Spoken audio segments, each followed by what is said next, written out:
Hey guys, remember last time I promised you that I would show you around campus a little bit? So now let's take a brief stroll together. So we're now walking towards the library. So this is sort of a boulevard thing. On this side of the road, you can see some meadows. Usually, when it's in the middle of the day, you can see a lot of people sitting on the meadow chatting. Some of them probably would even build sort of a workstation on the meadow. It's just really cheerful and really relaxing to chat with your friends or even just work or read sitting on the meadow. You see a lot of tents here because it's approaching the graduation ceremony. Oh, someone looks like it's whistling. So here is the Van Pelt Library, one of the main libraries in the University of Pennsylvania. Now we're inside the library. This is the copy area. This is a sort of a common lounge where people rest and read and do group works. This is a magazine rack. I usually read magazines in the library. And this is a place where books that are mostly recently published are on display. So we're walking in the hallway towards the legal information room. So in the hallway you could see a lot of exhibits that exhibited some historic manuscripts or letters that probably documented some period of history. This is the place where I had my first ever class in the University of Pennsylvania. So now we're in the information center on the first floor. A lot of study cubicles, study rooms are scattered around this area. This is not the most secluded area in the university library, but I just really like studying here because it's really chill here, and I just like studying in a place where there is a certain level of noise. So this is the third floor, my favorite floor, because on this floor most of the literature works are stashed here. The books that are already in the cart are requested by someone else. That's why they're not on the shelf anymore. Now let me give you a tour around the third floor a little bit. Oh, looks like someone has found her favorite author.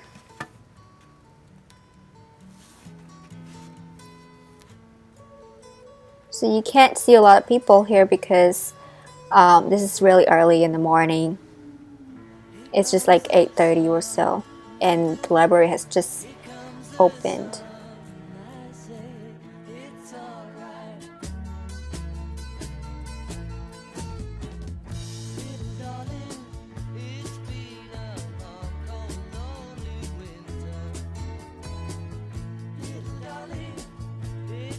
Hey guys, welcome to Johnson's video channel. It's been a while since I posted my debut video, and finally today I get around to spending some time on my video recording. So prior to this, I kind of walked you through some part of the campus, and I hope you enjoyed it. So right now I'm sitting in one of the study rooms in the Van Pelt Library in the University of Pennsylvania, which I have showed you during the walkthrough. So now let's get started on the book reviews. So there are two books that I am going to introduce you to you today. One is written by J.D. Vance. It's called Hillbilly Elegy. The other is Born a Crime, written by Trevor Noah. Both books are autobiographies. An autobiography is an account of a person's life written by that person. So both books share the same genre. And well, the reason why I introduce both books in one video are manifold. First of all, I read both books simultaneously in one setting last summer, so they have really struck a chord in me, and I really wanted to introduce those books to you.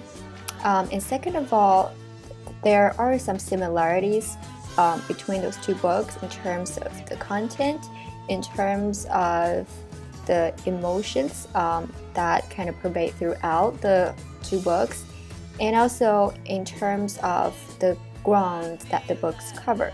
So for example, both books span the lifetime of both writers from their early childhood to their early adulthood.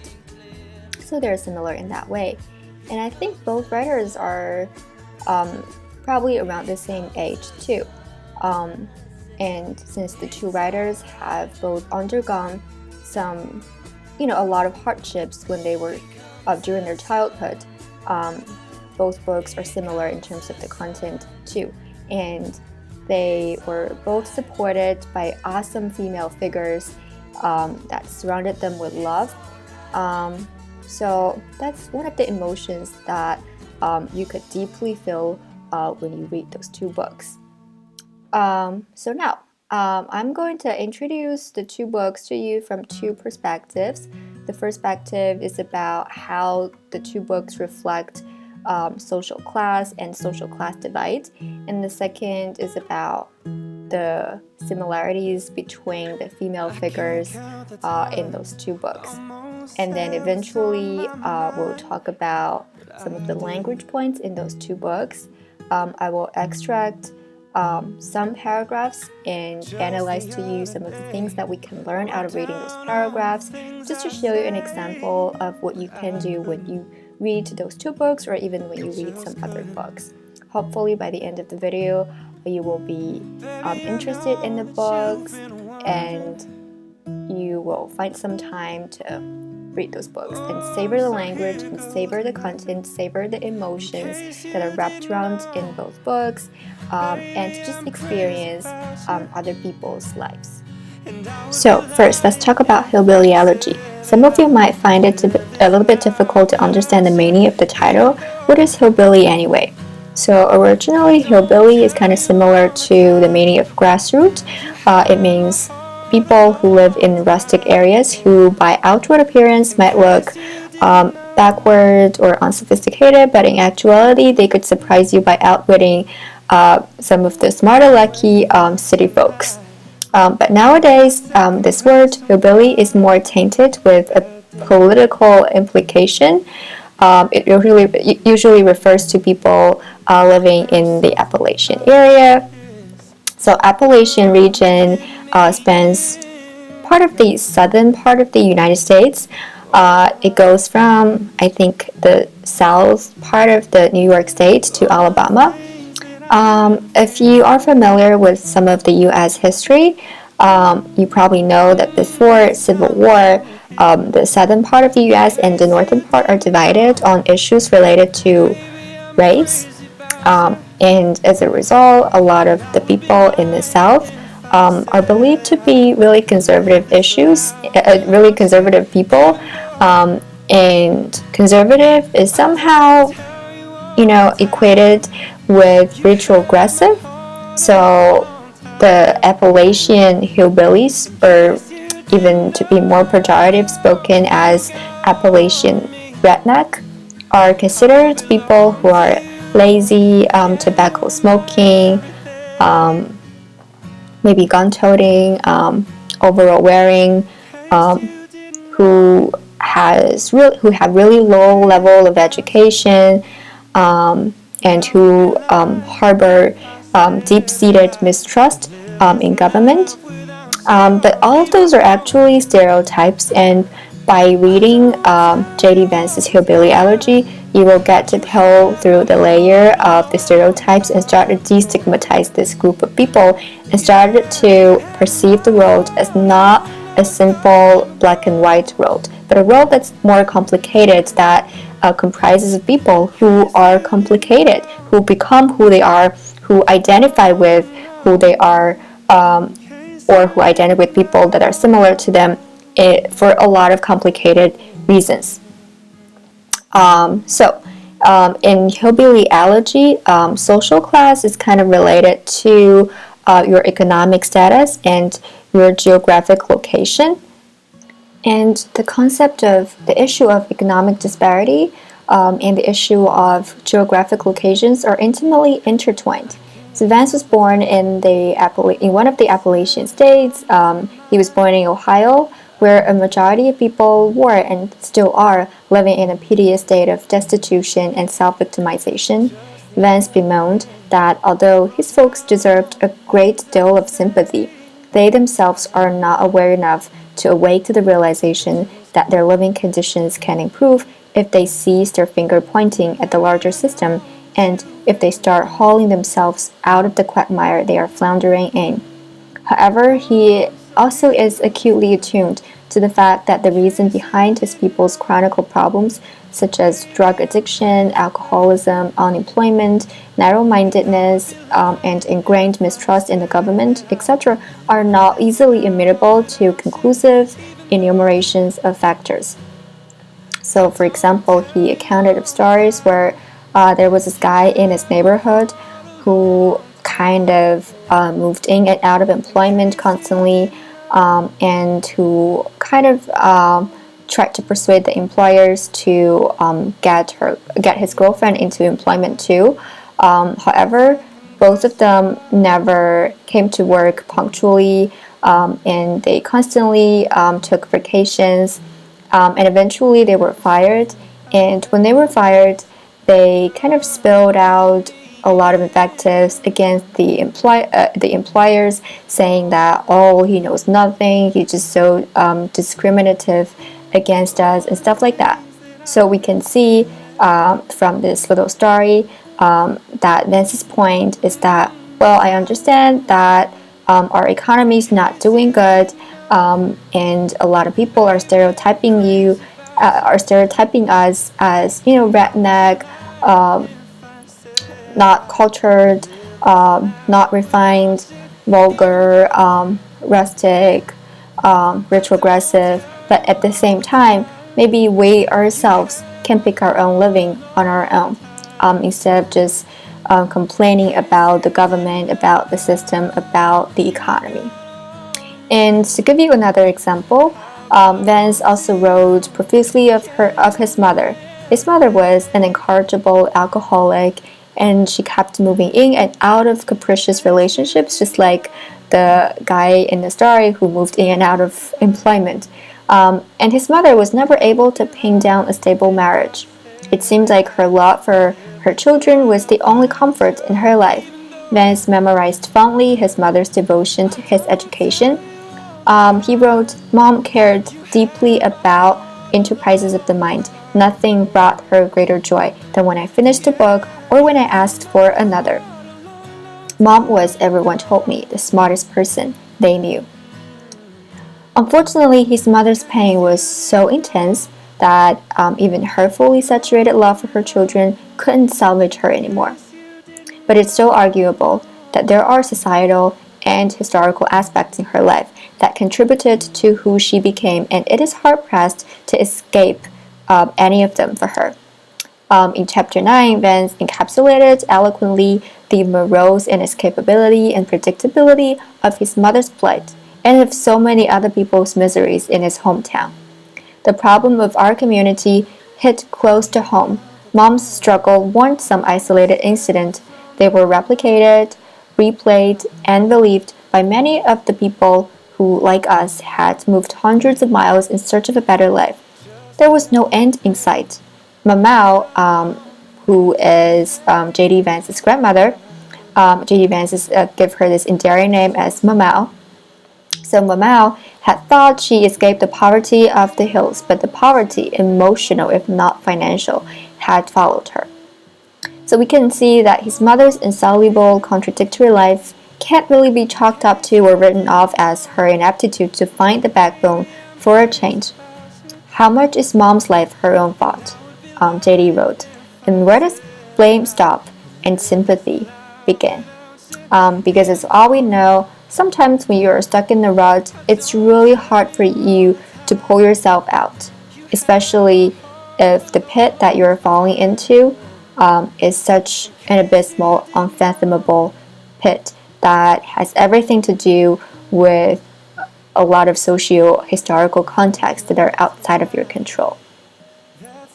So I can sense from Vance's writing not resentful accusation, not passive deterministic resignation, but the level-headed stance about his people, his past, and his identity, especially after he has been removed from where he came from for a while after he went for the Yale Law School, and is now taking up a contemplative retrospection of what shaped him and what shaped his culture.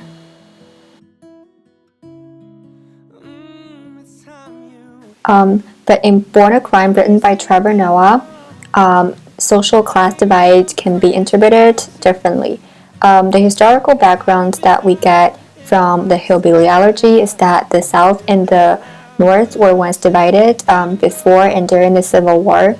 And the Southern people were considered to be more conservative, and they were divided more on issues related to race. But nowadays, the division seems to be enlarged, and the division deteriorated into a lot of problems that the people living in Appalachian areas are having now. But in Trevor Noah's Born a Crime, social divide is more a matter of racial tensions. I don't know if you have heard of this word apartheid. It means a separation of one race from another. To tie it into the context in South Africa, it mandated that the white and the indigenous people in South Africa were to live separately. It was only lifted in 1993, and since Trevor was born before 1993, he both experienced the apartheid era and the post-apartheid era. And to be more specifically, even the native South Africans were divided along tribal lines, which rendered different tribes almost uncommunicable because of their different languages. But Noah was really talented in language, so he picked up different accents, different languages along the way when he was growing up. And in the audio version of the book, he kind of enacted those different languages really vividly. So Noah's mother, let's get back to the topic. Noah's mother is a defiant African woman, and his father is a Swiss man. At the time when he was born, apartheid entailed that miscegenation is the not marriage, but the production of kids whose parents were from different races. So miscegenation was punishable by law. As a result, Trevor Noah's birth was a crime, hence the title Born a Crime. So his mother took great pains shielding him from people's attention so that he wouldn't be taken. A preponderance of Noah's stories were steeped in tribulations, rooted in and born of apartheid. For example, people looked at colored people or black people discriminatorily, and his life was peppered with poverty and angst. And his mother worked really hard to make sure that she herself and her son could scrape up a living, and she went extra length to ensure her son's education, because like J.D. Vance's grandmother and J.D. Vance's mother, Trevor Noah's mother was also really big on education, and she also deeply believed in the unifying force of education. However, Trevor Noah can uniquely coded almost each single one of them with his brand of dialogic humor. I guess his incredible ability to see humor out of the humorless, hard-boiled world was part of the reason why I was so obsessed with his book last summer. For example, in one chapter, he recounted his time spent in jail. It was an appallingly dismal experience for him, especially if we take into account the petty scale of the crime that he committed. All he did was sneaking a car from his stepfather's maintenance factory for a temporary drive somewhere far from where he lived. He was 19, and using surreptitiously your stepfather's car is rather venial. However, he wouldn't let on to the police, and if he did so, he probably would be freed more smoothly and more quickly. But he didn't, because he was fearful that if his mother came to know this, then he would be in for some even more severe excruciating punishment. So he bided his tongue, and as a result, he spent one entire week in jail, the last hour of which was spent in a real prison, which he, with his raw force of humor, described as a weird mix of scums and villains in a Star Wars cantina scene. It cracked me up when he stood on trial and wailed and wept about how he had suffered in front of the judge in a courthouse. So it went like this. I'm just going to, since I have the video version of the book, I'm just going to enact this through Trevor Noah's own voice. I'm just going to pull it out for you. Okay, now. The bailiff read out my case number, and the judge looked up at me. "How are you?" he said. I broke down. I'd been putting on this tough guy facade for nearly a week, and I just couldn't do it anymore. I'm not fine, Your Honor. I'm not fine." He looked confused. "What?" I said. "I'm not fine, sir. I'm really suffering." "Why are you telling me this?" "Because you asked how I was." "Who asked you?" "You did. You just asked me." "I didn't say, how are you? I said, who are you? Why would I waste time asking, how are you? This is jail. I know everyone is suffering down there. If I asked everyone, how are you, we'd be here all day. I said, who are you? State your name for the record." "Trevor Noah." "Okay, now we can carry on." The whole courtroom started laughing. So then I started laughing too. But now I was even more petrified because I didn't want the judge to think I wasn't taking him seriously because I was laughing.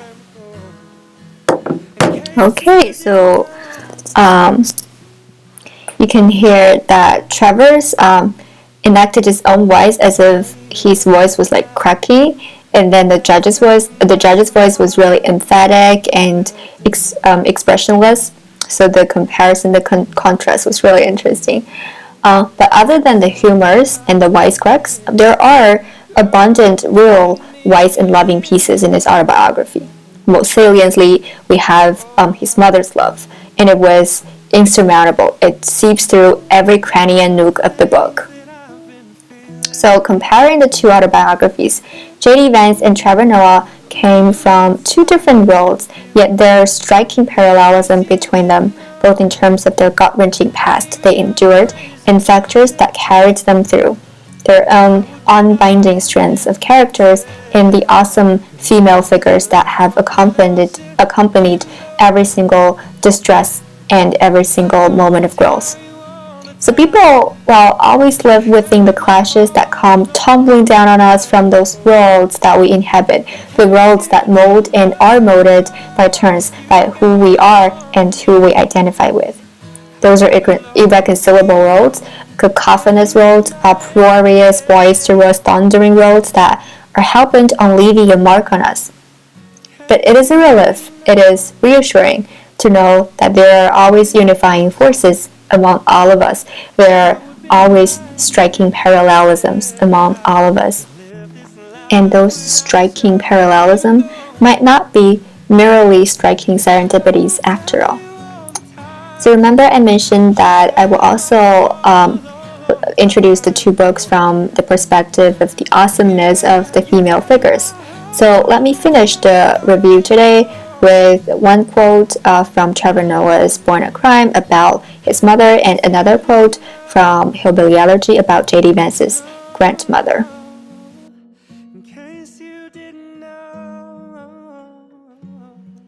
Mamau and I both loved the movie Terminator 2. We probably watched it together 5 or 6 times. Mamau saw Arnold Schwarzenegger as the embodiment of the American dream, a strong, capable immigrant coming out on top.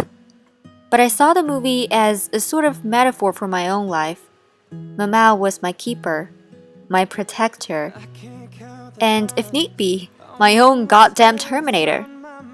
No matter what life threw at me, I'd be okay because she was there to protect me. I was telling all these stories, going on about everything Mlungisi and I had been up to that week. and I caught my mom giving me this look, slowly shaking her head. It was a different look than I had ever seen her give before. It wasn't, "One day I'm going to catch you." It wasn't anger or disapproval. It was disappointment. She was hurt. "What?" I said. "What is it?" She said, "Boy, who do you think paid your bail? Who do you think paid your lawyer? Do you think I'm an idiot? Did you think no one would tell me?" The truth came spilling out. Of course she'd known. The car. It had been missing the whole time. I'd been so wrapped up in dealing with jail and covering my tracks, I'd forgotten that the proof of my crime was right there in the yard. The red Mazda, missing from the driveway.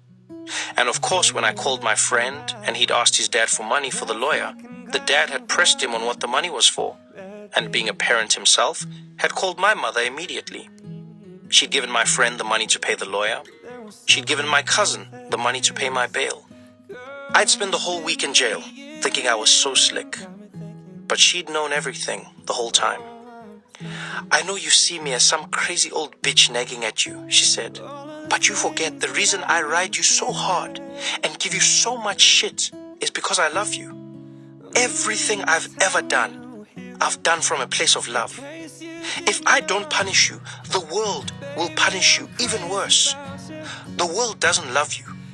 If the police get you, the police don't love you. When I beat you, I'm trying to save you. When they beat you, they're trying to kill you." So this is what we had for today. I know I didn't get to do some of the language that we can learn from the two books. So I'm going to do a second part of the book review on the two books, which will specifically focus on language.